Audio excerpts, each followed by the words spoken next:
Tubire byoshobize, we can just take it easy. Baby, tutereze byashobire, na rukundo itu tuchikaruze.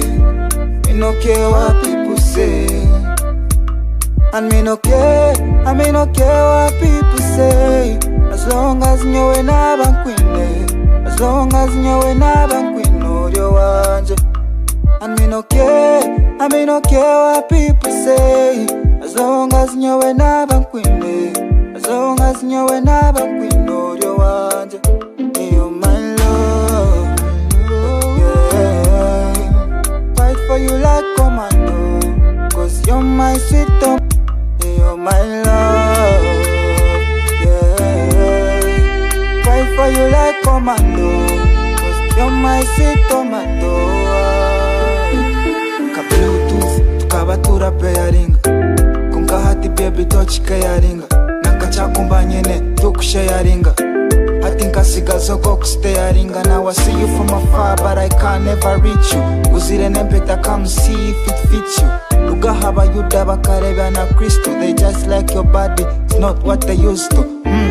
Ningo kukaba na yondisho, kawanzire ngurave kakuchinjira na misho. Let's do it again, baheta bajiro kutin. Dera bichiriza bona bajire ngwa mina. Yes.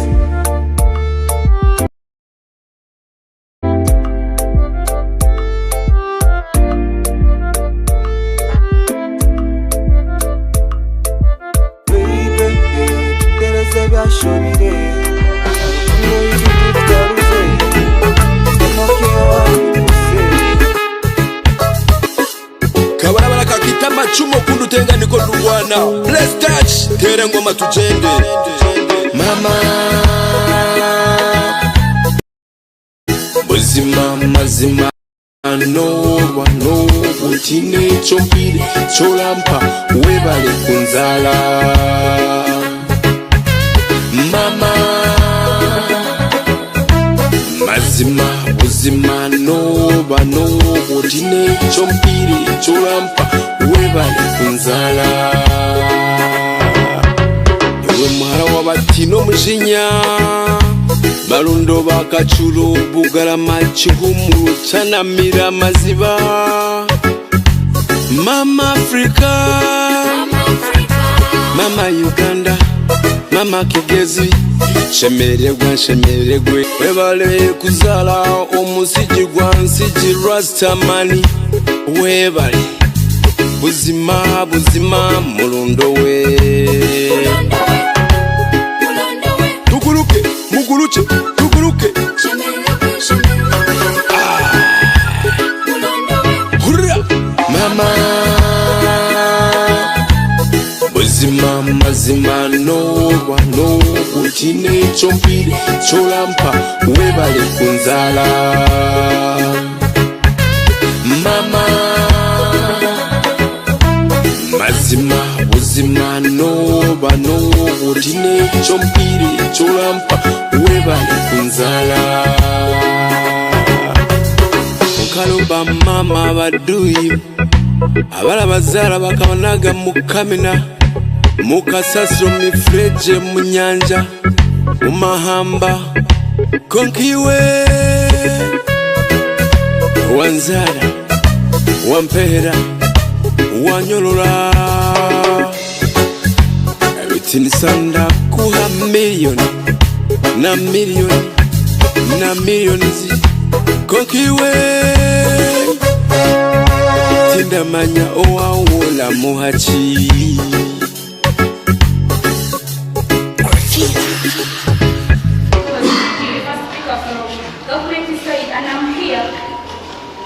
And I'm here to support this resolution, which already states that this House believes that women emancipation has shifted from equality to female denominators. Dear judges, first allow me to explain key terms in layman's understandings. Number one, emancipation means, especially from legal, political, or social institutions. Denominacy means not too active or growing, or not but able to become active or grow in the future. Equality means the lack of being equal in rights, status, and advantage. Then shift means move something from its position from one place to another. Dear judges, the parameter of this resolution is not allowed. The parameter of this resolution is based in Uganda, and the current situation is not allowed. The current situation in Uganda that it's like mostly like 15% of women are bearing denominacy. Dear judge, not allowed. Allow me to make some of my questions. It helps women to better from their priorities, and it enables women to proper planning for their families. This was women emancipation has shifted from equality to domination. In the first place, something that I do not agree with, and something that they are unsure of, according to the resolution. So then they come and tell us in their status code at 80 that so for us, let's come and give you the current status code and tell you the facts that are taking place in our country. First of all, according to the status code, it says that currently men are dominating in most of the sectors in Uganda. That is in politics, that is in the STEM careers, and in the first class even education. Whereby we have in the politics, we have that 33.9% of the seats in the parliament are taken by women. Whereby we have this 60%,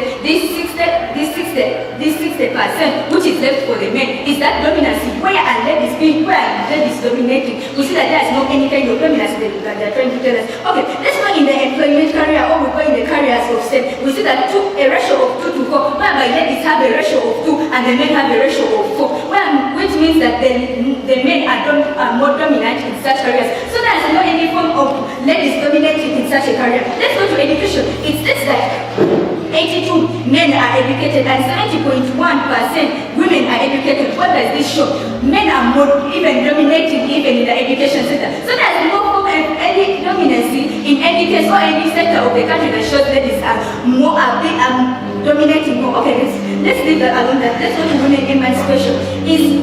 First of all, we tell you that women emancipation means the free will and means the way you can engage in any activity. First of all, the reason as to why women emancipation was brought up is to bring up ladies, whereby there was gender inequality. But then what do we see in the current situation? Let's go to the facts, the actual facts. We believe and we still find that ladies are still down, and we still see a need of women emancipation. It shouldn't be left at that just because you have a certain idea and you just think that ladies are more than men. But then let's go in the dominating sectors. We find that men are there. They are the leading factors. They are more powerful. As I said, that dominancy means being more powerful and having a lead. Men are still dominating over ladies. We are still seeing men dominating in politics, seeing men dominating in the education sector, seeing men dominating even in formal employment careers. Okay, let's go on that. First of all, we see that this woman emancipation involves empowerment programs which are there to help because they help them to motivate them and empower them. But then we still see that men are still up. So there's no case that the farmers should come and try to lie us that ladies are dominating in the career sector.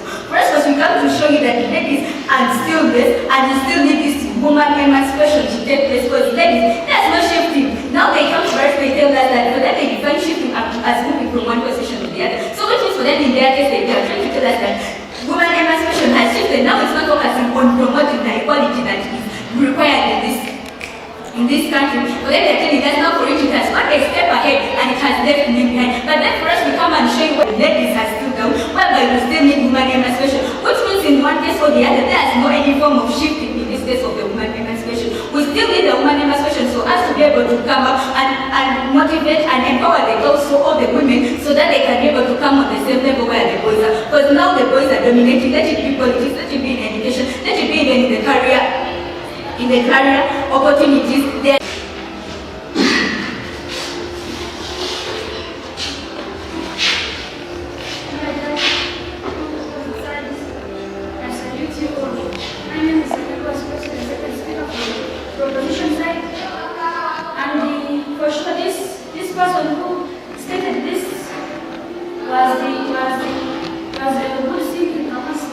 Was having a very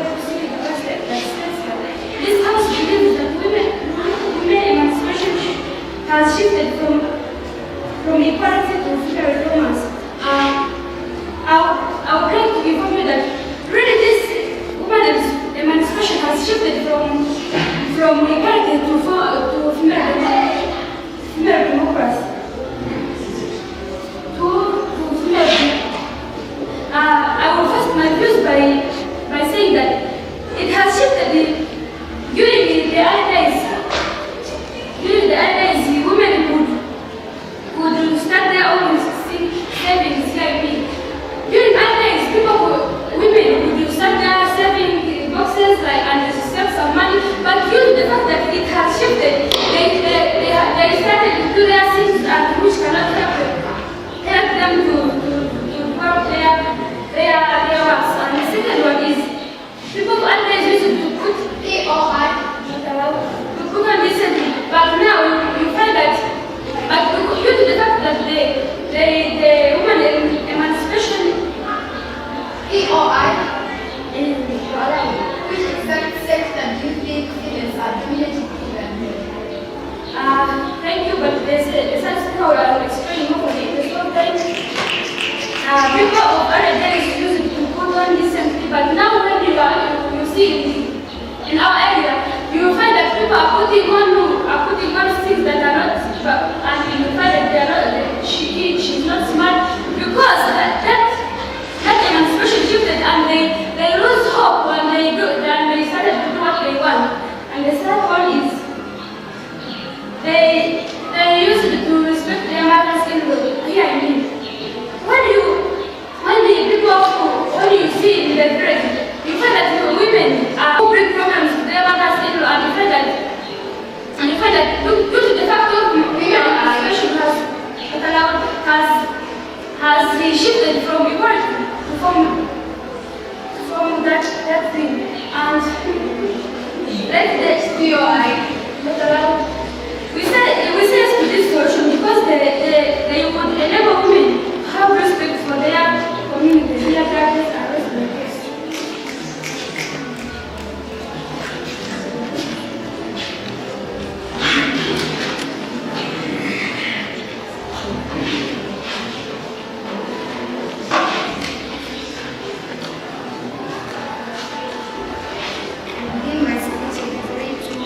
This house believes that women emancipation has shifted from equality to female dominance. Now, number one major loophole that we get from the affirmative side of the house is that they do not actually understand what the debate is about. We get maybe different and alternating words. One says democracy and another one is saying denominacy and another one is saying diplomacy. But then, judges, we are talking about female dominance. And what the debate is about, the case is to ask whether woman emancipation has shifted from equality to female dominance or not. And the answer to the case is, of course not. Women emancipation has not yet, and it has not at all shifted from maybe equality to female dominance. And we give major reasons as to why we think it has not at all shifted, because we are still seeing men continue to dominate in most sectors. So I think maybe these people are not giving us clear reasons as to why they think so. We come and ask, which specific sector do they think maybe men are dominating? Some question we are not getting an answer for. But maybe getting an answer maybe to that particular question could show us what they are actually debating about. Which sector maybe are they debating about? Where are they dividing maybe this case or this idea of maybe female are dominating and maybe they're attributing it to women emancipation? We are not saying maybe a better case for them to stand on and say that women emancipation has shifted. Now, we think that actually this idea of maybe saying that women emancipation has shifted from equality to female dominance is a far-fetched idea simply because we are not getting reasons for it. Okay, all we get to them even when they misinterpret the word dominance is that what they think females used to start their own savings and maybe they attribute failure to do with courage because women emancipation has done that. They give us that maybe women could not put on this and maybe courage they are not. They tell us that maybe they could respect their mother-in-laws and they are not doing it. Ladies and gentlemen, they are continuing to attribute that to women emancipation. But then they are failing to link that thing to dominance. We are looking at has it shifted to dominance or not. I think maybe unless they come and clearly identify or clarify a reason as to why they think for them they think it has shifted to female dominance, they just do not stand on the debate. Now, okay, let us take them at their best. Let us look at maybe putting on this. We look at maybe what is in women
confidence at large. I salute you. You are feeling negative. Maybe I think you haven't understood the debate. Let me ask you, can you prove us where the Bible has been said? Dear judge, they are astray about the parameter we are. They are talking about the God, and yet the parameter has been said in the Bible. It. And dear judge, as if we haven't understood our points. We are vain. Women should be dominant for the proper development of our country. The reason why our country has not yet developed, it's because only men are developed and leaving behind the women, and which we are fighting for now. So as women also can develop. So now, what are you really talking about? If men are educated more than boys, then why current women excel in future than men? Therefore, here is where we say that we should do support the resolution, but not around. We shall do support the motion, which is stated and known by two other house at large. Now, dear judges, we say yes to this resolution because this would enable women to have respect from the community. If women are excelled in future, they get respect, not leaving behind the situation which we have been passing through, where women were emancipated, and thus losing respect, not respecting them at all. But now, if we support this motion, and I do encourage all the house to support the motion, because if we support the motion and women also excel in the future, we respect them, not only doing things that we have been passing through the previous situation. What is the debate about, and can you please define dominance in your own words? Dominance is a state of making something excel in the future. And what is the debate about? That debate is all about this house believe that women emancipation has shifted from equality to female dominance. And now here, we are the team farmers, we are supporting it because I think the gift which you have given you are enough for that. Dear judge, we take this note of this one day because the team relatives are not sure, even if they were sure, they will support because now the percentage they have talked about the percentage that the biggest percentage in Uganda is led by men. No, it's a lie. Currently in Uganda, women are leading more. August House, I salute you all. I'm the third speaker from the affirmative side and with the burden of approval to this motion, to this resolution that says this house believes that women emancipation has shifted from equality to female dominance. The panel of judges, sometimes I would like to tell you, sometimes you have to give a damn. There is no way for you coming here and telling me that there is no corruption. First of all, I will give you this example of after UCA examinations. These scores are being added 1.5 points. So now there's no way you're going to come here and convince me that that is not corruption. It is something that is very obvious and you should accept it. And then you also told us that our classes were girls still dropping from school and women still being given a chance to give out, to express their emotions. And the panel of judges, these people are telling us that because girls are still dropping from school, then we should there is no emancipation and fraud, that there is no emancipation. But then people, I would also like to tell you this, and sometimes you may try to be everything to someone, you may try to be brave, you may try to be white, you may try to be rude to someone, but that person doesn't may also not value, but then you have done your best, and then if you have done your best,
the manager should not know how the child is growing, since the woman is the one who is looking for that child.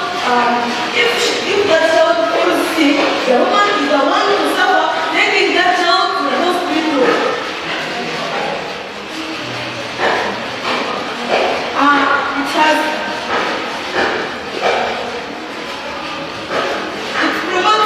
It promotes even good behaviors. And as I have told you that woman is the one who looks for those children, and she will be able to teach them their behaviors.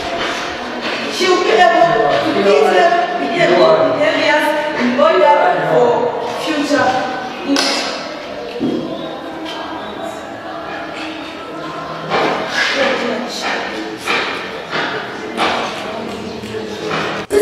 It's actually an assumption because it's not already accorded by the law and the government of Uganda. They talk of undevelopment and poor distribution of resources. How can poor distribution of resources be correlated and corrected to the next resolution? Panel, ladies and gentlemen, actually I have them to come and clarify what kind of distribution resources are they talking about? You don't understand what they are saying. They should first clarify and tell us how well those resources are going to affecting and bringing up female dominance. My first speaker told you clearly that female dominance is not in place with woman emancipation is creating favorable conditions. Let me give you a live example here, Judge. You take an example of a family where there is a man, there is a woman. A woman is there doing family course, has attained some little education, but the man has attained education, but has even a professional job. Then they're afraid, or a family of a man come and advises. That's the woman emancipation we're talking about. Advises a man that he should be a woman at school to study. That means after the enrollment of a woman at school, she will acquire skills, a professional job. That means after acquiring a professional job, she will be able to cater for the family at some roles. That means they have showered responsibility. So will you come and cut off that responsibility? That's what we are saying. That is failing to really understand the resolution. In the resolution, we must fight for the human equality, actually, human equality between both genders being raised. And human equality does not exist. Allow me to submit as I see that.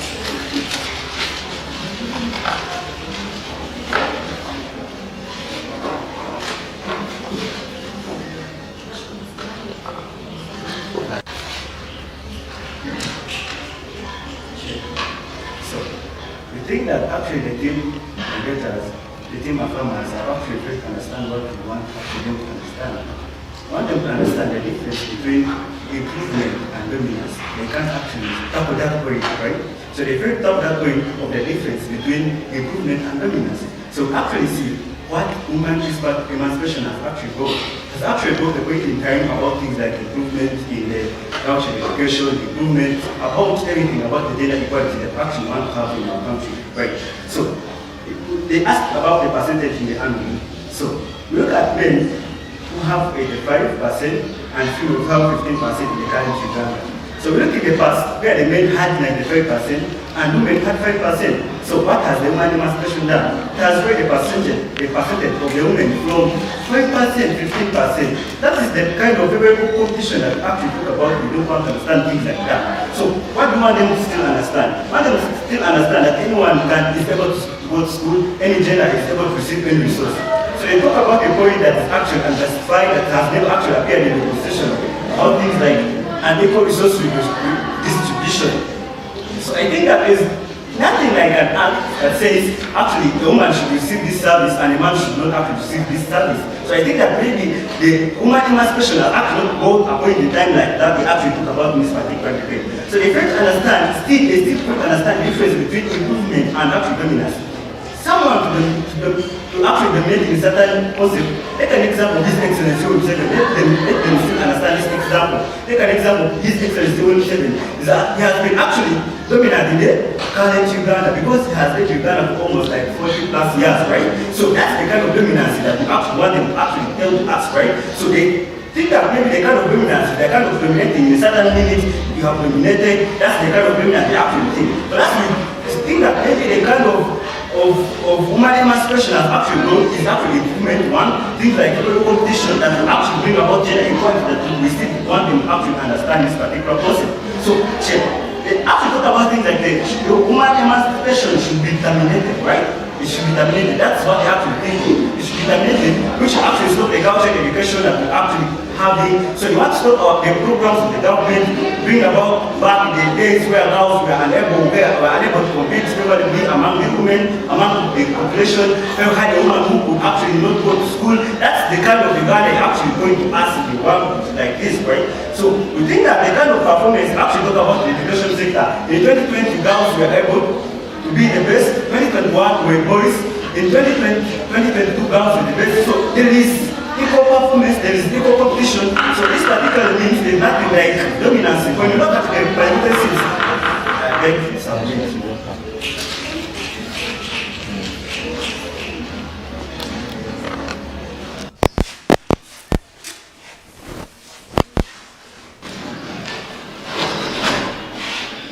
I begin my speech in CBA canon. This house would ban gender-based. This house would ban gender-based scholarships in higher levels of learning. Our dear judges, in the first place, we as a team government to come here and give you the key terms into next solution. We have been the word scholarships. Scholarships, this is an amount of money given to someone to help him or support someone in his own life of education in the first place. What do we mean by banning it next solution? This means completely stopping the establishment of activities about gender-based scholarships in the first place or judges. In the first place, which kind of higher levels of learning are we meaning? We are thinking about tertiary institutions, we are talking about universities in the first place, and we are taking our parameters in our country, Uganda. But other people parameters are going to be about these, majorly about the girls who are going to higher levels of education in the first place, we as a government in the first place. What are the reasons we as a government that we are giving you, and why we are banning the gender-based scholarships in the first place? We want to bring up all of us as a team leaders and the team of farmers. We believe we are coming here to solve a problem of imbalance and to solve the problem of inequality. So that's why we come here and say we are going to ban the gender-based scholarships, especially those given to the girls who are going to higher levels of institution, who are going to higher levels of institution in the first place. Gender-based scholarships have increased inequality in our current status quo of Uganda audiences. Has caused a lot of inequality, has caused a lot of imbalance within the students who are going to higher levels of institution, especially to the girls. It is leaving the boys behind, not going to a higher levels, to the higher levels of institution in the first place.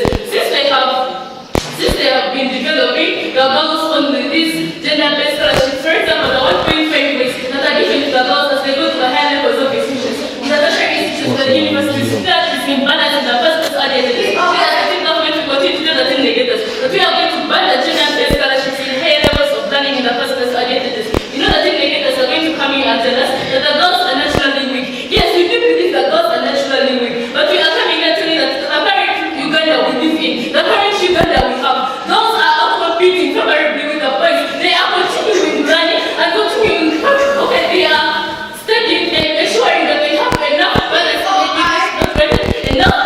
within their education with the boys in the first place audiences. We look at the mathematics students that we already have. Girls are always outweighing the boys in the first place audiences.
briefly, this house will ban gender-based scholarships in higher education levels,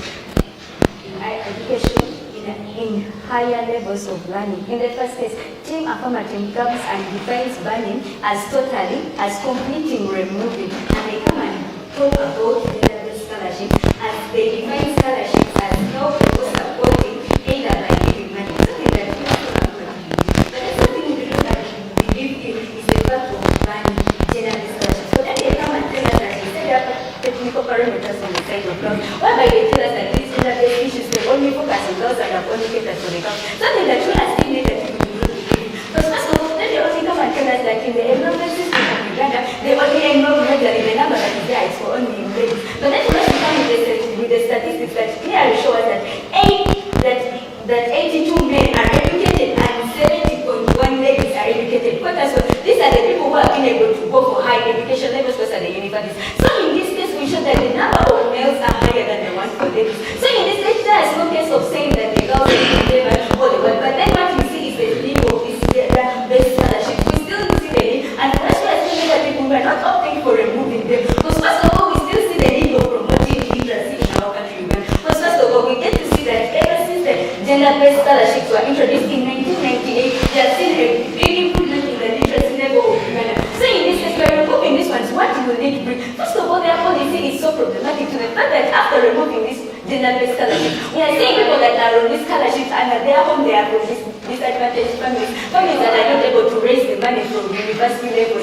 So by removing this, then they only focus on the girls and they say that these scholarships only favor the girls. But then they have both scholarships that take up for both genders. Scholarships that would be like we are giving scholarships to 50 boys, 50 girls as long as they have been able to hit the climax like they want. But then for them, they only come and tell us something like that. But then for us, when we come in our status quo, if we say higher levels of learning, we do not stop only on this bachelor's or the university, but we have the PhD, we have the master's, whereby we see that the number of girls going to upper grading for such courses is higher than the ones for females. So if they come and tell us that ladies have been favored in such a policy, we believe that their policies go. Because first of all, we are seeing men are being upper grading, but then if you go deep into the status quo, it shows that if we go deep to analyzing and getting the concept of this motion, so then they only come and tell us that they are banning gender-based scholarship. But then for us, we show them in the world where they have been banned, where girls are not even able to attain the higher education of learning. Because first of all, in a case whereby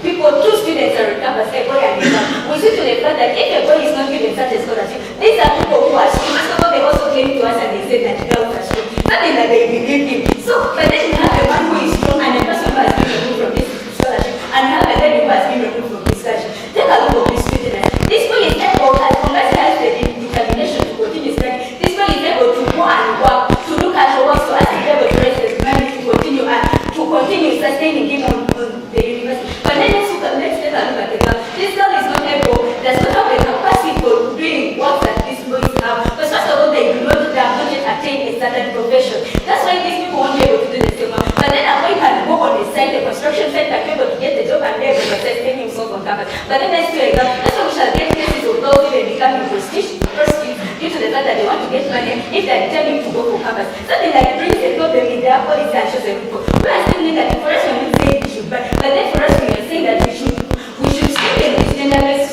scholarships. Because first of all, we show you the need of promoting more girls in higher education levels, the need of making girls also upgrade in certain process on campus. Because we show that the level of men, of educated men, or middle-aged men, or the age class of men is higher than that of the ladies. So we still see a need of strengthening these gender-based issues. All for them, as they say, that they have been only empowering girls, and they have been only supporting the girls. For us, we see that there is still a need to bring the girl child. The girl child is left out either in the education, even in the form of upper grading. We see that more men are upper grading for certain courses than in upper grading. So in this case, for us, we are seeing that there is a problem of imbalance, something that they also agree to the fact. But then if there is imbalance, why do they want to remove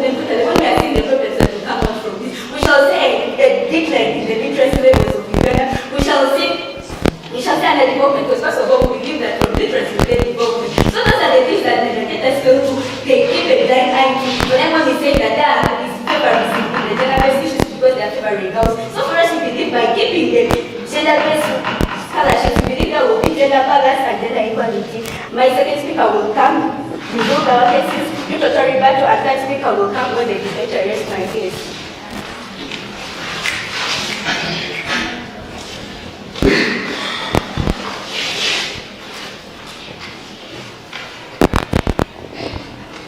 Start of those things as we made this environment. Thank you very much. Thank you very much for that program for doing research. Program that actually helps us to do what is actually necessary and promote it. So this house will ban gender-based scholarships in higher levels of learning. So what we want the team of farmers actually understand is that the motion clearly states gender-based scholarships. So it means those gender-based scholarships after gender says it means they either favor the girls, they either favor the boys. And actually that is the inequality that they actually bring out in this particular debate. So that's the main reason why you actually banning such gender-based scholarships. Gender-based scholarships, they are gender sensitive. So it means they can either favor a woman or can either favor a man. So in this particular debate, we actually understand the fact that how the gender-based scholarships are actually behind the origin, of which we actually remember that it's very written in this particular concept. So what bring on table? We bring a number of gender scholarships. We take an example of the one prepared boys and girls. We look at the gender sensitive scholarships that actually, for example, the NGOs that actually favor only the girls chair. So what do you want them to understand? So they come and talk about maybe the disadvantaged families or the disadvantaged girls shall have to be behind this particular system. But also look at the disadvantaged boys, right? So look at the boys who also don't have school fees. Look at the girl who doesn't actually have school fees. So when you bring the gender-based scholarships, which actually bring about gender inequality that we actually talk about this particular debate. So for us to bring the non-gender-based scholarships that actually can favor a boy and can favor a girl, the equality that we actually talk about in this particular process. So we actually talk about, we actually tell them that there is extra support that actually given a girl, so making the girls more enrolled at higher institutions from learning. Take an example of university. Look at my university. The girl is given 1.5 weights. It's actually favored on more and more and giving him less weight for go and actually attain certain posts. So which literally means that the girl will actually be more alone and actually leaving the boy behind. So that's the thing we actually don't want to understand in the entire picture. So there's what we call girls actually in unfavorable conditions. We look at girls still outperform the boys. So they shouldn't talk about things like weakness of the girls. They shouldn't think about maybe the girls are actually not doing this particular debate. So we look at how girls after have still outperform the girls. Look at the SCA examinations, right? So we see that the girls outperform the boys. So they shouldn't talk about things like the weakness. The weakness of the girls in those past centuries, we actually see a woman who actually not go to school. But in the current Uganda, we have a girl who can actually go to this for their MD membership. So we think that maybe the things of weakness of the girls will be actually about this particular process allowed. So thank you so much. So do you think it's a better policy to have all the genders equal or we should have all genders equal? So for us to talk about that we need to have equality. So they think that maybe that they claim that maybe the men are more literate. Of course that's the different news they actually bring to us. So if you compare the level at which the girls are enrolled, the girls are favored and they not more. So if you talk about things like literacy, compare the scalability, more enrollment and the literacy they actually claim in this particular entire debate. So we think that the literacy in men is just the claim of share. So what do we have to understand? What do we understand that the thing that is actually based on the gender, one gender will actually be uplifted and one gender left behind. So it means if you promote if one gender, which if one scholarship is based on person A, this person will be actually left behind because of this particular person. So it means if you see person B, person A will be actually left in this particular person. So the thing is, they don't want us to understand the entire debate. So why are we actually banning the gender-based violence? We have seen there's actually increased inequality. We have seen there's increased gender imbalance in this particular concept. So we actually want to understand about everything, about the reasons why we're actually stopping these gender-based scholarships. So they come and talk about that men are upgrading in certain processes. So if you look at how girls are enrolled, everything they bring here is just claiming. They think that that's the fact that they actually bring the entire debate. So if you actually enroll 100 girls and you enroll 700 boys, so but it means that more wells shall actually operate because they have actually a lot more wells at high institutions of land, for example, university. So if you think about that name, that's actually there, the news that you bring to us is actually just a claim, so prove to us, so I beg something.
implementing other skills readings and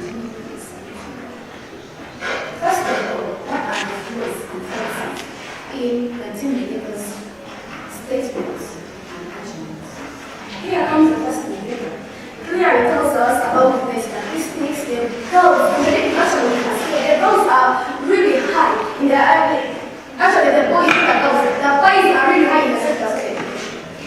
That's what they are saying. But if you go in the statistics, national statistics of the country, you see that the ratio of boys to girls is low. The girls in the population sector are really outcompeting the boys. So can you tell me that they can enroll more boys on the ground in higher institutions? Yet they do not exist. They are really low. How can that come? And here, we see, we have asked on the gender imbalance. Yet one should the same goal. They say one should the same goal as gender balance and gender equality as SPG number 5 of the grand solution. Here, the second that we get comes and say, tells us about 2 children suffering from nutrition. I'd like to ask if you mean that if you are going through here, you keep going. That's my question. You want to get right. You mean if you're going through here, you keep going? And so here, courage is what it takes to stand up and speak. And courage is also what it takes to sit down and listen to communicate. And here we're going to see, my first year courage tells us that we are not going actually, we are abandoning these scholarships that are doing because they are gender system. Because we as team Africans have to improve on the competitive state, at least to make them stable, that they can compete favorably in a boundary. That's what we are planning. The gender-based scholarships. Here, the team negative, that is a negative, comes here to raise that how that people are being looked at in numbers and universities are not the same. So in people in universities, to go and get the gender-based scholarships, where do they get them from? When they are enrolled, they are posted when they are those that this one the scholarship. That means enrollment is coherent with the gender-based scholarship. And if you still complaining about the PhD stuff, take an example, or I live in other sectors of the nation. How can you tell me that the person, yes, is a man? Yes, there are few people in the lady, there are everyone is a lady. You think they have got their own PhD, they are aware. Because the ladies there are really competing with the gents in the house. Don't you see that with you, the team of judges, ladies and gentlemen? You see that they can say that the boys are very natural, they also know the ladies are really, really very weak. And they are saying that boys are able to do the casual. Do the casual. Hey, and the girls of if we are not forgetting one, SDG goal of the Virginia, but also the girls go and casual work. If you allow someone to come and tell me, I can't do that. If you want to say that, I can do casual work. That you can, because we are opting for that. You also accepted that we are opting for one goal. That means you're telling us that they are able to do the casual work. Why do you want the girls to do the casual work? You said yes, we are with Mr. Liam. That's what we are saying. We are going to say one, that they compete favorably. Both of the two things compete favorably to come to the one goal that we are going to shoot the balance, to make it balance, to come back.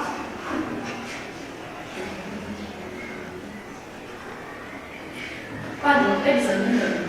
We see that I think my last speaker Claire said that the imbalance of that is really crazy for them because of the scholarship programs that are Genesis. That's why she said that we are giving them action, that affirmative action.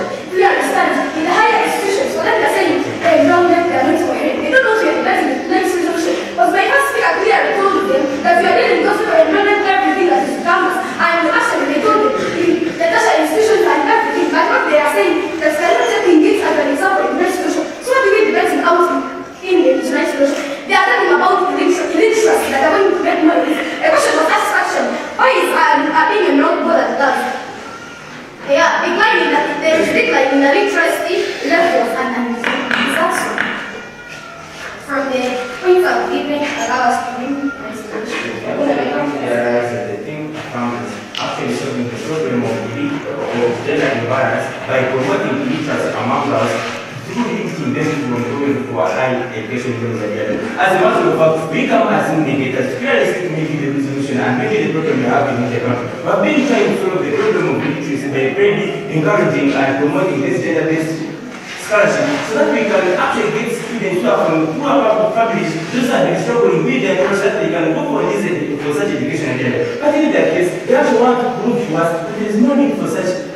for such scholarships to help these students for again. How should we come to realize that maybe these people don't identify the basis in which the results that are going to come out from this banning and drinking of friendships idea. How should we come to realize this scholarships actually helping us, and my first speaker had identified that they are reducing the level of illiteracy in Uganda ever since they have been established. The regulators has actually reduced at a very good percentage. As a matter of fact, we should believe that these scholarships have also promoted hard work among students. This is because these students are able to work hard so that they can also fight for such scholarships. And as a matter of fact, to come to see the increased quality of education among students are there. These scholarships also help us in providing courage to students who lack adequate resources again. I know that at maybe at the level of senior 6, I'll be able to, if I score at least 15%, there will be some scholarships that will be able to push me up to university again. As a matter of fact, they actually analyze, they don't actually look at the side. The problems will be actually be more, the process actually dealing is kind of problematic than the problem that they are actually facing. How should I come to see the problem of increased level of literacy that may come out? The first speaker from the farmers, I begin in CBA. This house believes that security agencies are driven by the society's bias on male, thus favoring women. I'll begin by explaining the key terms. Security agencies. These are government departments which deal with protection. Driven. Influenced focused by a particular theme. Society's bias, a strong feeling of favor towards or against one group of people, favoring women, to support women over men.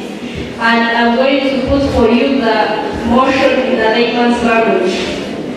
This house believes that government departments which deal with protection are influenced by a strong feeling of favor from society to injustice support women. Here I set my parameters in Uganda. Here are our key points. Currently in Uganda, males are found accused of crimes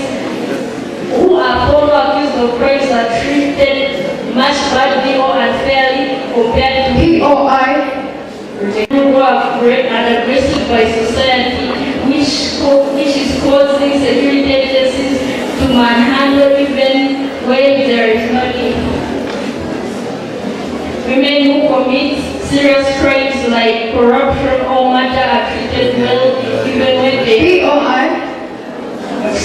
Are you aware that these particular people that work in security agencies are trained personnel that do not go by the society's feeling but implement the law that they have studied?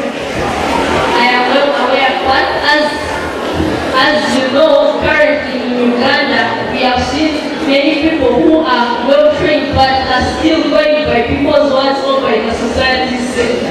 So I don't actually see a meaning in your point. As I was stating before you interrupted me, women who commit serious crimes like corruption, murder, are treated well even when they are aggressive because they are tortured by society. They begin by explaining our first point, which stated that men are considered strong and masculine, hence treating them harshly by security agencies. For example, if a man commits a crime and a woman commits a crime, if you threaten a woman that I'm going to beat you, the woman may easily open up. But the men of these days, if you say I'll beat you, they'll say beat me, and you see if I will tell you, I'll still not open up. So this is what is forcing the different security agencies to torture those men. But they are not torturing them because they are not forcing the men to torture. The security agencies torture the men. Men are considered rude and aggressive by society. Let me give you an example. Usually, when they come to arrest you, they will ask you, do you want to go the easy way or you want to go the hard way? If you have to actually observe, most women would rather go the easy way. With no example. Women would rather go the easy way. But most men will be like, what proof do you have against me? Show me your arrest warrant. Show me me this, show me that. So even if it was you can't ask him for something, then someone starts putting you up, down, and push you, become depression. Then that's why you see that these different police officers, these different security agencies start dragging the men. I can give you an example during the election time, especially with this political party, the National Unity Platform. We have, and also maybe we have seen in most cases that security agencies for the police and different and the police dragging them. You should ask yourself why. We lost the rest of our case.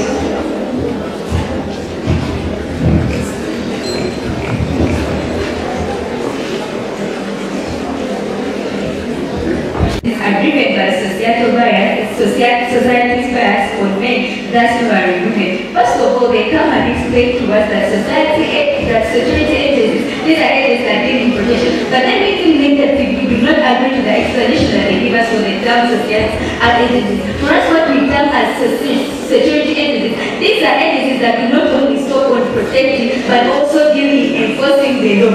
Okay, so finally, they come and tell us that society biases, this is either favoring or not favoring the other side. So that's why they say for them, the society bias that men have, the society has on men is leading to the favorism that they discuss. When they come and give us cases whereby the men, where the men, they consider the fact that they say that the men, because of the fact that they are strong, they say that the police handles them harshly or rudely. But then they come out and they tell us, according to the hospital, they say that the police must question them with what the easy way or the hard way. And then she also tells us that the lady is always out for the easy way. So that makes me she's struggling with us. Because first of all, we believe that the police, as it is implementing its policy or its laws, what it does, either like for the easy way. The reason as to why sometimes we see the harsh treatment of the police is due to the fact that the police the officers, the people that are implementing the policy, they try to run away. No, they are held as suspects. First of all, if they are held as a suspect, if they get you on a crime scene, they are held as a suspect. Until you are proven, you will just know you will be a criminal. But then they are held as a suspect. But then you the fact that for them, most of the cases when they are held with crime scenes, they tend to try to escape because they are innocent or guilty. On that train of escape, that's why the police or the officers or the security agents tend to put more focus on them so as to get them to persuade them to go to crime. But then that's something that they neglect in their case. So for us, we believe that the security agencies are not driven by society's bias, but then for us, we believe that security agencies are driven by the law. So in this case, first of all, my question is, do you believe that these people who are enforcing the law of the security agencies, they go under a certain training? First of all, she says yes, but then, okay, if they go under this law, the training, which means they are taught how the law goes, how the law is implemented, and how they should focus. First of all, under the police agencies, we have the police department, whereby it also deals in protection and enforcing the law. So this police department follows the act of the police, which says that no favoring when enforcing the law, we shouldn't focus, we shouldn't give any gender, no criticism of any gender. So in the state that for us that we believe that the security are not driven by the society, but on the other side they're driven by the law. You know, another case is whereby we have seen the security agents not favoring any gender. We have the case of Shiva and Nakasi, the member of MP of Mogadishu, where she was manhandled due to the fact that she was involved in the strike. She was arrested with other male supporters of him. So that's no any kind of societal bias. Maybe it was there, which means they wouldn't arrest her, but then she was also manhandled the way they arrested other male supporters. That's something that shows that they are doing. We had a case of Agnes, who is the vice president of Blue, when she was arrested due to the fact that she also engaged in such a case. But then if societal bias was there and it's the one breaking the police, why did we see such an act? Which means the police station is for them to are driven by the law. The other thing, we have a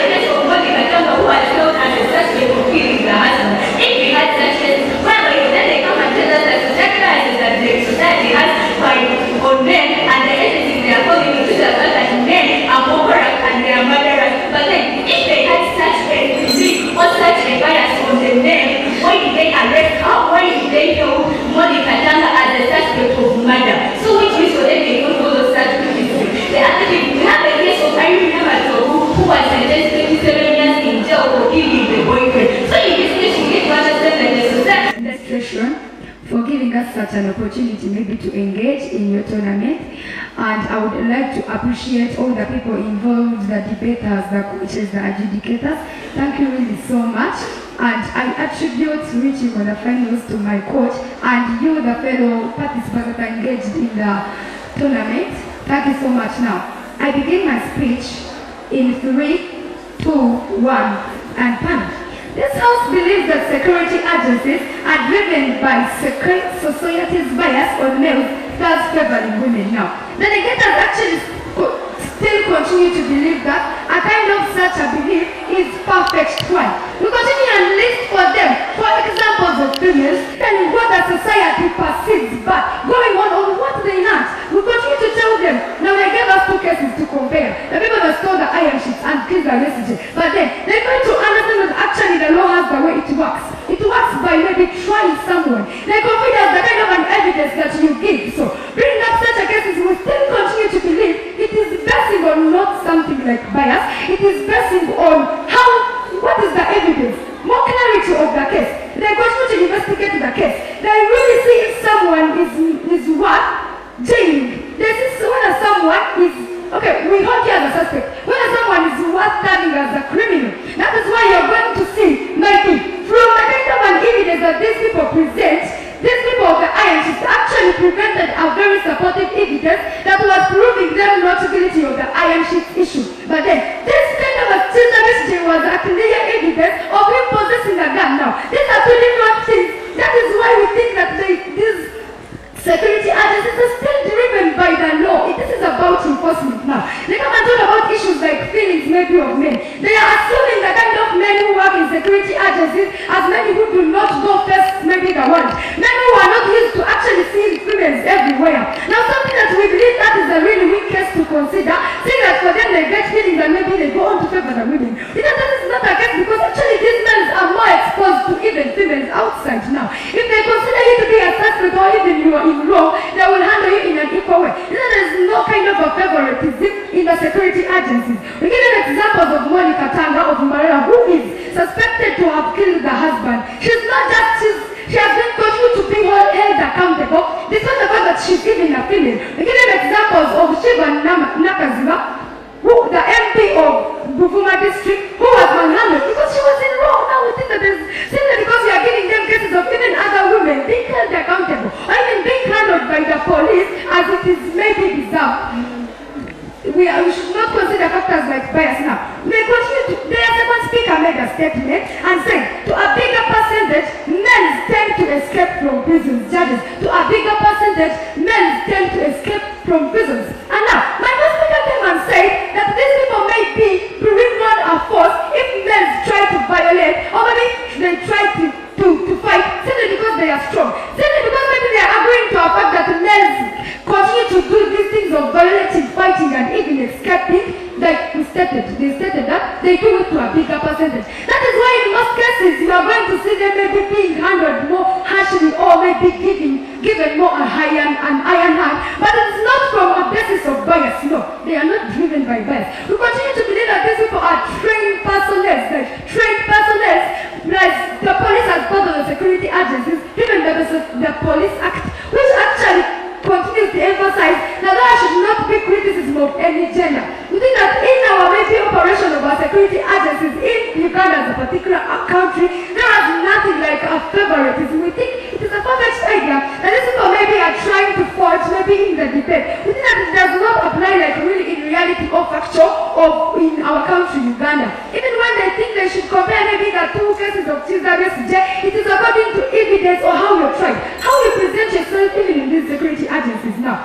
We continue to think that they talk about issues like maybe men are considered to be strong and mature. That is the reason as to why for them they think they are based on the security agencies are driven by bias. They are giving us that for them men are considered to be strong and mature. But even when the society continues to consider them as maybe strong, when it comes to security agencies, judges, when it comes to security agencies, they just do not apply any kind of a favoritism or bias on one particular gender. They handle a case or they handle a certain person or certain suspect according to the law, according to how the case is, according to the kind of evidence, according to the kind of investigation.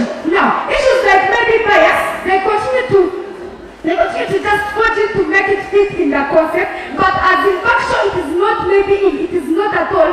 country, Uganda. They say that men are considered aggressive, but then, according to them, they tell us that men continue to be aggressive even indeed. That is why we say there were cases where maybe these people, like we give our condition, these people apply an iron hand, but they were trying to be aggressive. We think that simply because they are not giving us a form of a bias, and a main stand maybe to prove that these people are driven by bias, they stand to lose the debate. I rest my case.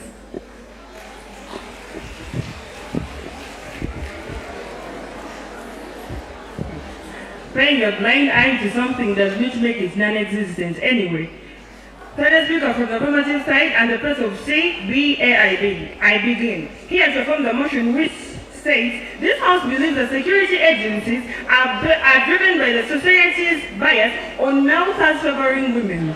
Whether these people, whether the team negators agree or not, but we all know that the society considers men to be aggressive. We did not say they are, we said they considered them. And these security personnel also have taken it into their minds. So no, I want you to tell me which constitution, which article in the constitution instructs a security personnel to treat two people in the same crime differently. Definitely, I don't think it is that, because Article 26 says that there should be fair treatment of everybody.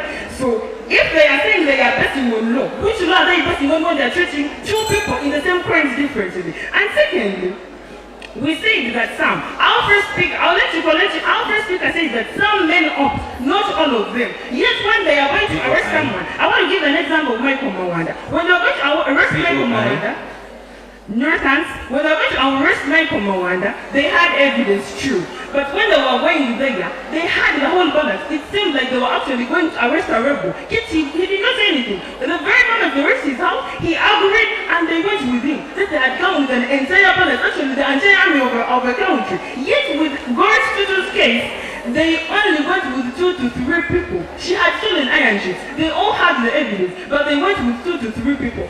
Arrest her, no thanks. And these people are so much focusing on Monica Katanga's case. We are not saying they don't arrest them. They can arrest them. If they are in wrong, let them arrest them. But what we are saying is the kind of treatment they receive before being taken to the prison and even in the prison. This Monica Katanga, they have no evidence, true, but she has not faced any kind of torture. I want to give this case of Susan Magara in 2018, that girl was first murdered. When she was murdered, the suspect saw her, was still in prison. They do not have any kind of evidence, but I can tell you the people are being tortured. They show hands that are burnt, fingers that are no longer existent, that they went with their choice, faces that are burnt. All that is so that they are forcing them to say something. It is the same case of murder, but you can see the kind of treatment. That is because they were males and this Monica Katanga is a female. So we are clearly saying that the security personnel are evidently and clearly basing on society's feeling, on society's bias towards females and towards males, and hence they are favoring the females.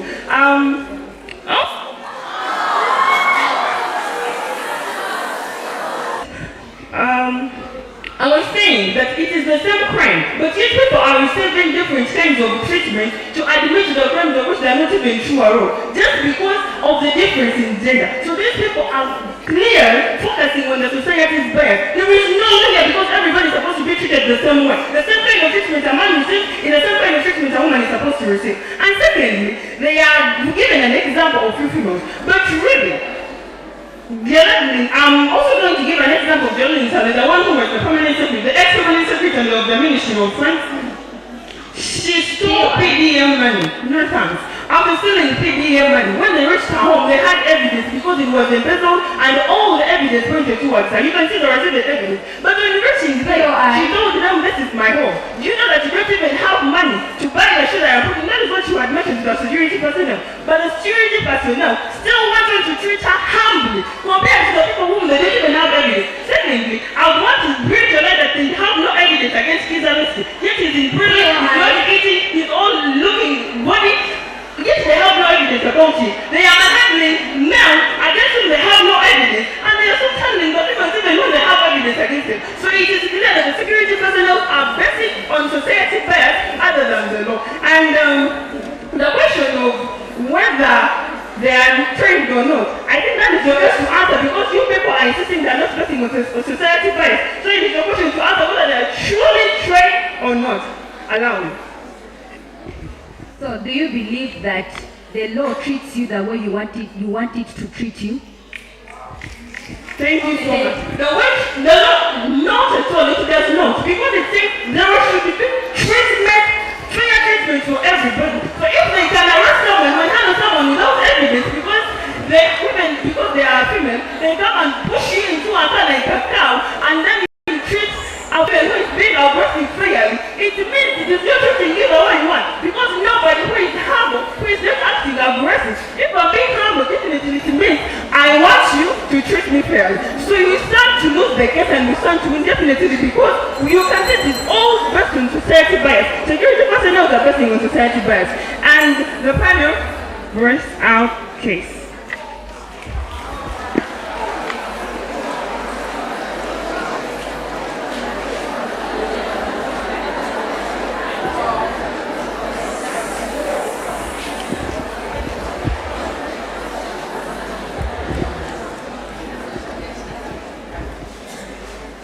This house believes that the security agencies are driven by the society's bias on males, thus favoring females.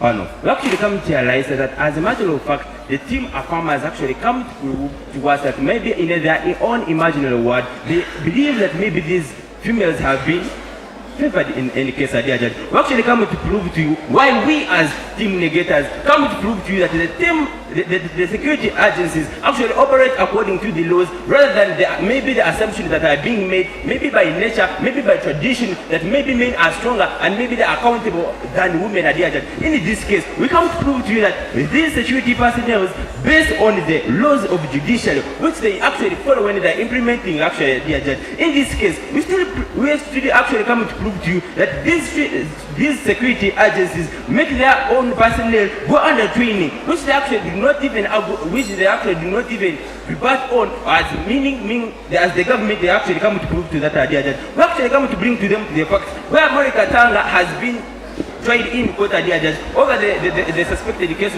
of killing the husband. We actually come to prove to you that this law of enforcement by the security agencies responds how you respond to the law. When they come to arrest you peacefully and you try to neglect maybe the earpiece they actually provide, when they come to arrest you and try to resist, then they also resist and they are introducing more manhunt working. So as a matter of fact, you should not take it as a granted matter that maybe this personnel maybe treat female in the case of favoring when they come to arrest a woman and maybe she complains, maybe she thinks she's weak and they take her peacefully, then that's her own favor she creates. But for the matter of fact, when she refuses to complain to the fact, then the minute they also take her forcefully as a man. Actually, after giving you the example of Shivani, the woman of Bukuma, good enough we never rebutted the idea meaning you actually comprehend that she was treated as a man, was resisting in the NUP supporters. As a matter of fact, we come to believe that the law treats you like how you want it to treat you. We have the best question is maybe you can say impose to them and you expect them in their reply speech. Which cases and which security personnel have biasly enforced order? So in that case, we want the security personnel whom you think have actually been neglecting or biasly neglecting women and biasly handling men. In this case, we actually want to make them aware that these security personnel are trained on the duties which they carry out. So in this case, what are the security agencies are actually talking about? Probably we expect the best from the police, but then we actually see that this is the security agency that is actually effectively doing its duty in this case. So another question is, do you have any strong and evidential case where a woman was actually forbidden when is just identified a criminal without being presented before the court of law? We actually come to realize that the entire debate has actually been on a focused clash point of men being considered stronger. Yes, as the society they actually believe that men are stronger. But then when we come back to the trained security agencies, men are considered equal with women as long as if you are a criminal, then you are a criminal. If you are a suspect, you are a suspect. Irrespective of the gender, if you are harmful to the society, then you are harmful. We come to the point of constitution where they say that yes, the society considers that if they are in wrong, then they can be arrested. It was just said by the third speaker, if someone is in wrong, then let him or her be arrested. To the Pharisees, they actually come and contradict themselves that women are not being arrested. Actually, they come to see, they actually bring up the best point of waste, not eating food. Actually, it means that these people are not yet included in the current perception of the world, where maybe they can actually access newspapers and read. Based Besigye was actually on a hunger strike for a week, and this means that Besigye was actually not denied the food. As the government, as the prison, the food was being provided. But as a matter of fact that he was on a hunger strike, it's the reason he was not eating As a matter of fact, we come to realize that they are saying men, maybe because they think most of the time they escape from prisons. Some speaker of them say men are not being given food What they want them to tell us, remember that prison where men are denied food and how those men are living in the best of it all. The second farmer said that there is no food for men in the prison. I believe that what they decide is the way of handling is still the correspondency or the way you respond to the law when they come for you As a matter of fact, their best policies, their best ideas were about men are considered aggressive by the society but not as security agencies. Thank you so much for God and my country as I seek the truth.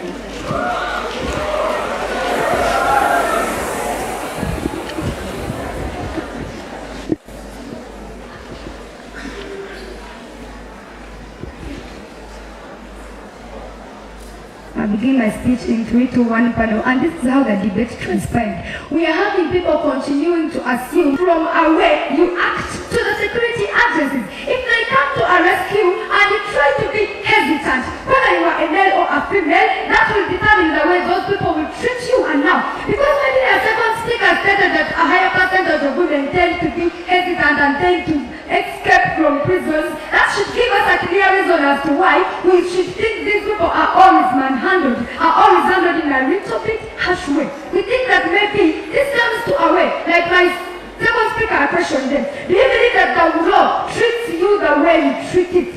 This is about this kind of an issue. If you are trying to be hesitant to a law, it is not going to be maybe kind of an easy with you. Now, they come and continue to tell us that maybe it is the same crime, but then they are treating you differently. This is not about gender. This is about how you act when they are trying to handle you. They come and give us a case of Michael. When he considered and actually believed, it is a statement from them. When he considered and went peacefully, they handled him peacefully. But then, they come and give us a case of a person like Besigye. They tell us that for them he was on a hunger strike. But you know the number one major reason as to why this man he refused food himself. But the food was provided to him now. When they tell us that there is no food for men in prisons, it is something we are not going to agree to. Men are given food in prison, so that is kind of an assumption or a lie that are trying to actually forge in a debate. I think that wins the debate is a thing that is going to clarify more whether the security agencies are driven by bias or not. And now, because they explain to them what actually drives the security agencies, the law, the kind of a training, and maybe the kind of a way a suspect acts. And because we give them clear examples of actually women that were handled, and because we explain to them a condition of something that forces these security agencies maybe that determines the way they treat us a kind of a suspect, is a reason enough to prove to them that security agencies are not driven by bias. Because maybe they have not been unable to clarify to us the major reason, the major stand, why they hold it as a belief that security agencies are driven by bias. They just do not stand to win the debate now. They can continue to come and tell them about the Police Act. When we get their third speaker come and question us to tell them a section in the Constitution. But I believe we get that kind of an information right away from a first to third speech. And we believe examples and issues like this of a law and training and the issues that derive men, not societal bias. I rest my case.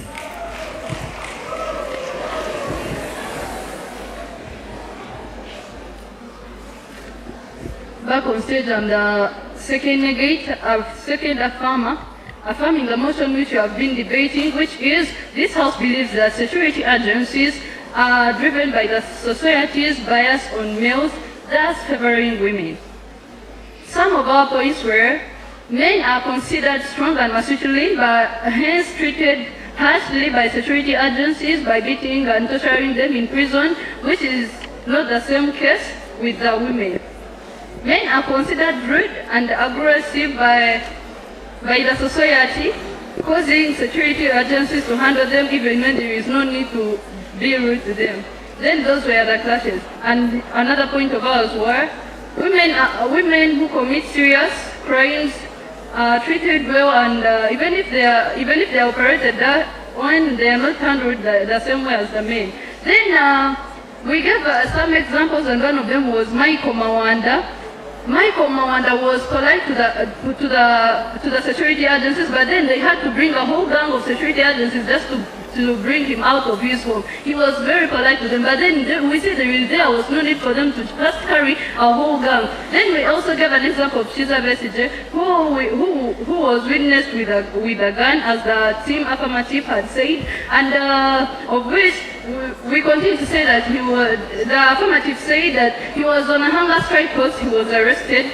He was on a hunger strike. And we as the negative, we continue to say he was arrested because he was on a hunger strike of being arrested, yet there was no evidence. There was nothing to prove that he was caught with a gun. Probably there is a possibility because of political instabilities, he would have been flamed.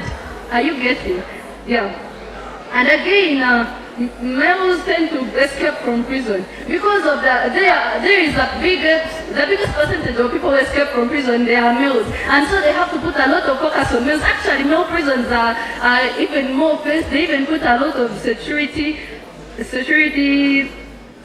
items on them. Then we are not saying that they should not be arrested. No, we let them be arrested if they do wrong. Yes, we are not like the women should not be arrested. That was our point. We are not saying that the women should not be arrested because also then they can do wrong. But then if they are arrested and the males are arrested, let them be handled the same way. Not take the males while beating them. When they are going to put them in the police trash, they just trash them as if it's rubbish being thrown in the rubbish pits. No, but they are receiving different treatments. Probably there are women defaulters who are men-like treated, but to a bigger percentage, men are treated more worse. Then you told us that about the police act, but then you're not telling us which one exactly. Yes, you're telling us. You said you're saying that you're informing us of the act of which you're not telling it to us, and then with all the things and all the explanation you have given the panel, we expect to win this debate. Thank you. Marius.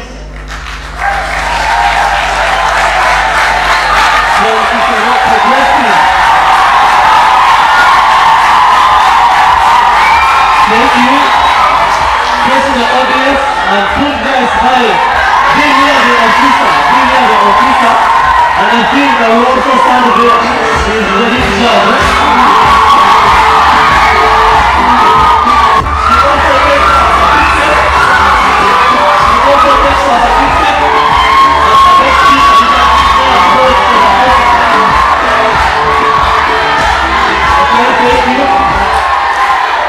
Different colors, right? We have silver and the gold, right? Okay. The team that will have matched the winners of today's tournament will take the gold, and those that will have become the second in this one, in the finals, will take the silver, right? So, I will give this opportunity to the lead judge to tell us which team has won. And then, after announcing, please, audience, don't storm here, right? For silence, because we are going to actually listen for the champions and the second runners-up. The first runners-up, sorry. So, in today's verdict, it was a panel of 5 judges. And like I had said before, the team that wins a debate is a team that fulfills its burden better. The teams that have been meeting have been emphasizing this. The team that wins its burden better is the team that wins the debate. And therefore today's verdict was 3-2 in favor of the opposition side.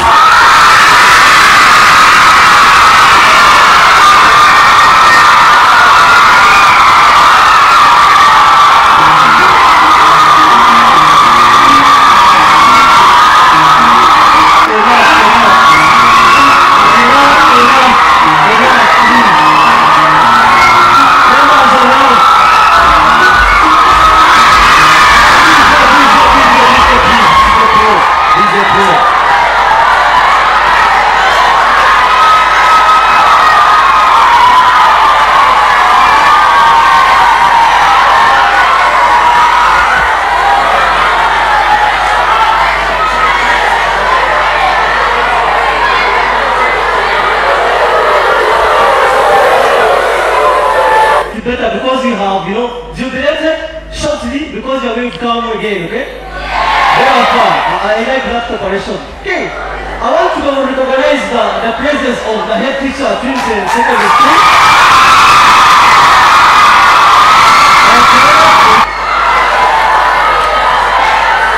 I also want to recognize the presence of the head teacher.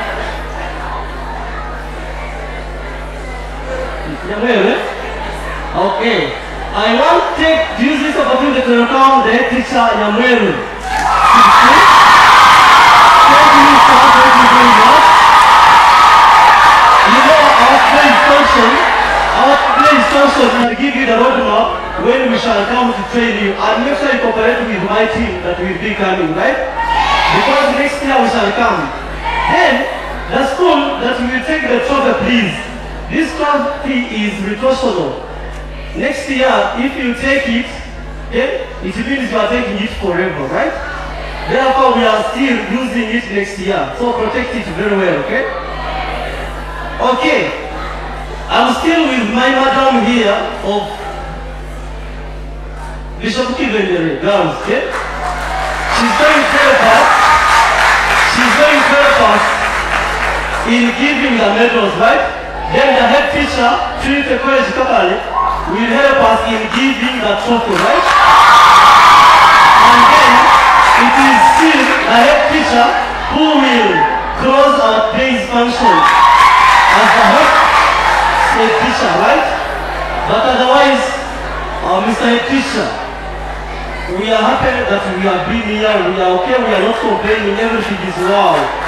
Members, let's start for students of Trinity College, they are still maintaining that discipline. Thank you very much. Okay. So, the winning team is taking the gold, right? And then the second are taking the silver.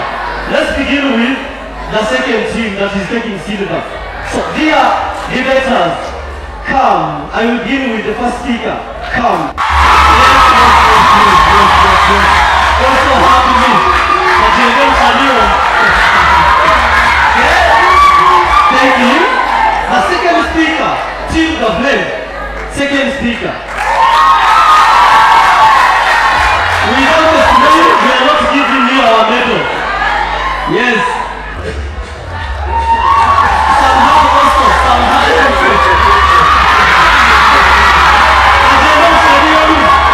Now, the third speaker from this government. Yeah. Come also come. I'm using your opportunity. Okay, you can. Okay, thank you. Second speaker from team opposition.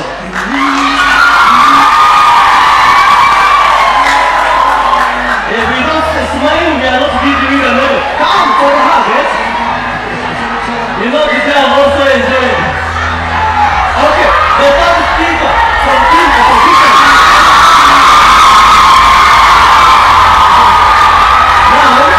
Now, let me give them a chance of taking a big photo. Patience, it is your learning, it is your ability to learn. Without the ability to learn, you can't reach this level. A round of applause to the patrons. Patrons, please. Let's clap for this patron.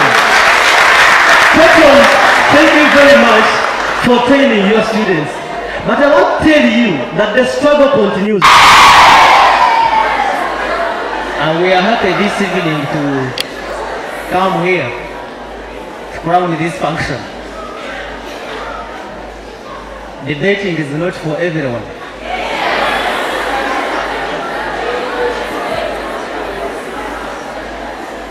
I must admit that these people who are here, especially those who have participated in this tournament, this championship,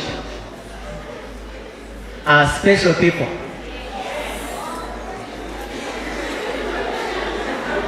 If they are not special people, according to you, who is seated around there, that is your own perception. But for majority of us who are here, We admit that these people are so special to us, and we are happy that they have reached the finals. Let us congratulate them with a hand clap.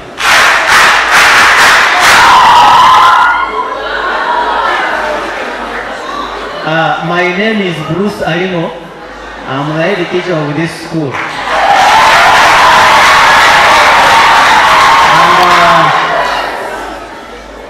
At times, we lack words to say or mention, simply because we are given such a gratitude to say something, or a word or two. However, that not being much important, I want to congratulate the schools that have reached this final. And on a special note, I want to recognize the presence of my fellow head teacher of Nyamweru Secondary School, Mr. Medad Kulamono. Thank you so much, Medad, for coming. And I want to really commend the work that you are doing at that particular school. We normally hear about it, not for bad, but always for the best, especially when it comes to the level of Rwanda district. You are doing so well. And we congratulate your school even upon completing last year's examinations and doing well. I want to congratulate the ladies of Bishop Chivenjere.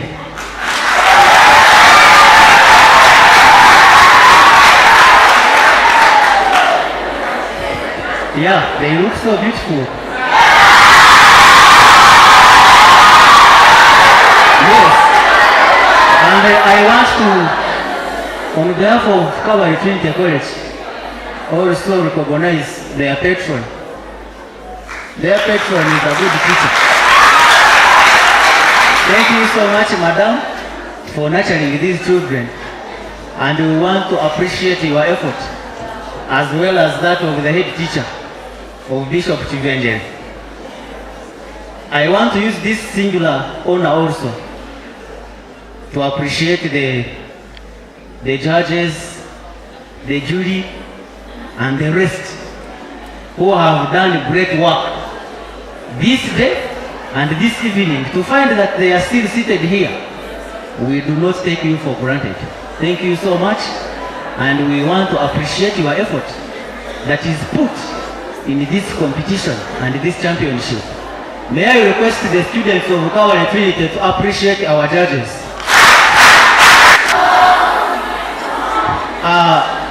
Finally, I want to give a piece of advice. But before that, I recognize and thank the audience of our girls here.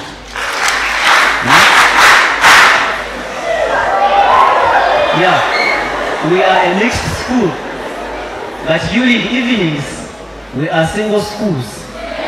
Our boys stay at another wing of the dormitory, and all the girls are here. So we agreed with the school administration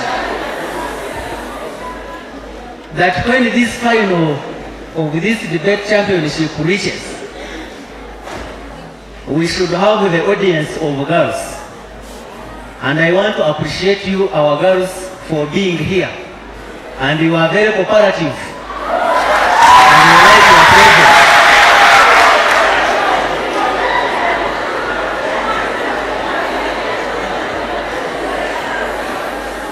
I want to encourage you to also participate in the coming competition. We can have 5 teams representing one school. Isn't that possible, Becca? Is discussing with the teacher of Nyamweru Secondary. But I know it is possible that a school can field more than one team. And where it is allowed, I know Calvary Trinity College has the capacity to field more than 2 teams to compete. So I want to implore you to do that.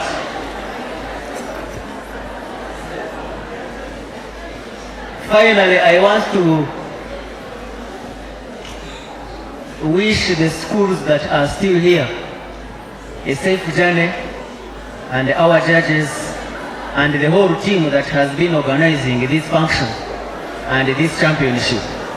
As we travel back, we shall pray for Daniel mercies and extend our greetings to your respective schools, school administrators, the students, even parents.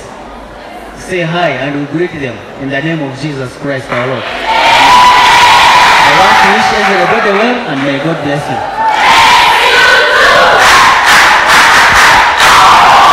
I like that ovation. I like that ovation. So, he's going to award to give the trophy to the winners, right?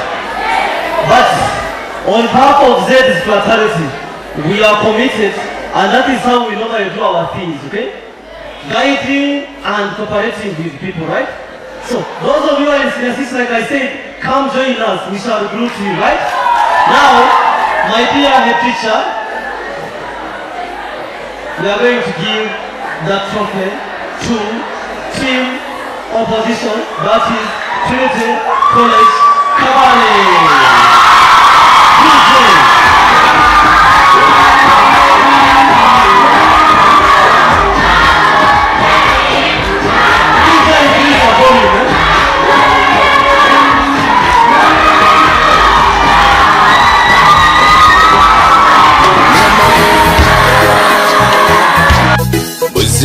Mazima nowa utine chokiri cholampa webale kunzala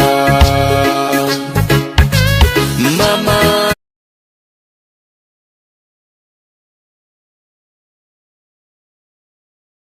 chompiri cholampa webale kunzala.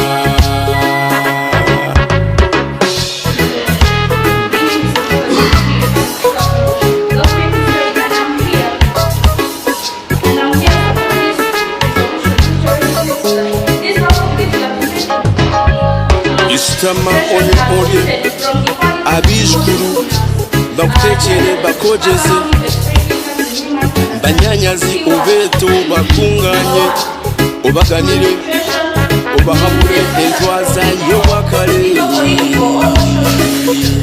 efabojo tusitame otebikome n'abatata bashento bashenkuru batwejese ebisakuzo emikunju enanga endinjiri emikuli n'engoma tweshongole tushemeregwe tukundane twegite abamutale tubaleke twekolere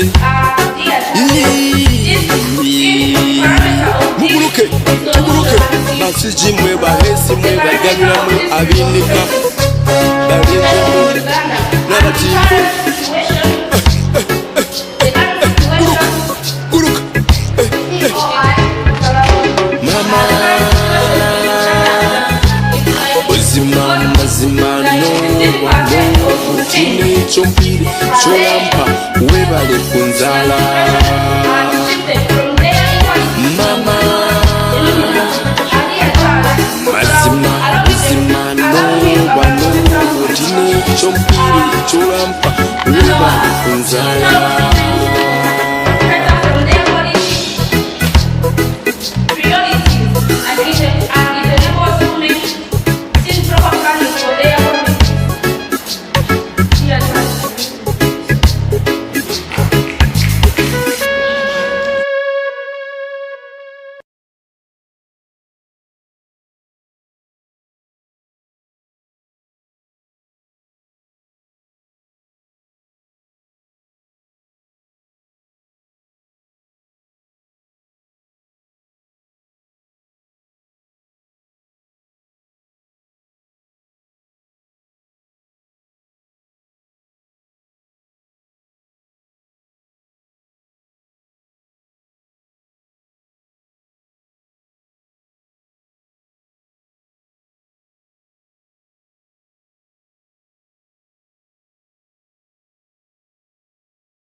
kukanya weti ndihinduka embere iracuka amino gayakuka gavumenti zirahinduka kukanya weti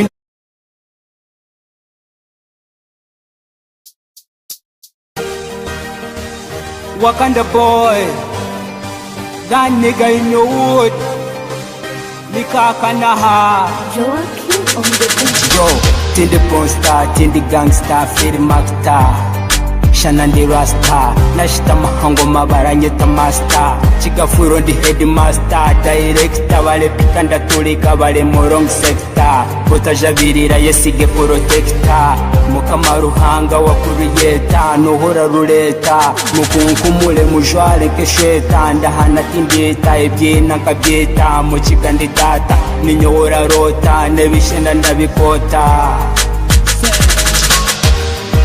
Embere iracuka amino gayakuka gavumenti zirahinduka kukanya weti ndihinduka embere iracuka amino gayakuka gavumenti zirahinduka kukanya weti ndihinduka embere iracuka abanywani baracuka ibizibu biracika karazira hinduka shano twale butabika amayindi kutulika filmere kutandika mochiga frondika bakanke chimera mwitaka amino ndikusinika mukama yanyishuka michisha yajishuka bahita batabuka furaga na hanike mitego naguruka embere iracuka amino gayakuka gavumenti zirahinduka kukanya weti ndihinduka embere iracuka amino gayakuka gavumenti zirahinduka kukanya weti ndihinduka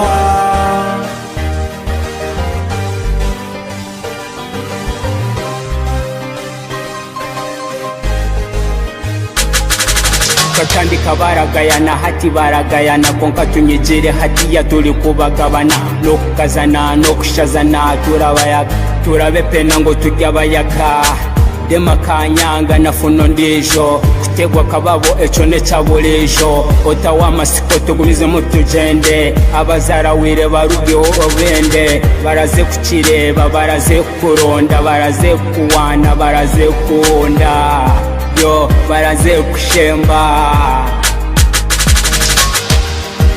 embere iracuka amino gayakuka gavumenti zirahinduka kukanya weti ndihinduka embere iracuka amino gayakuka gavumenti zirahinduka kukanya weti ndihinduka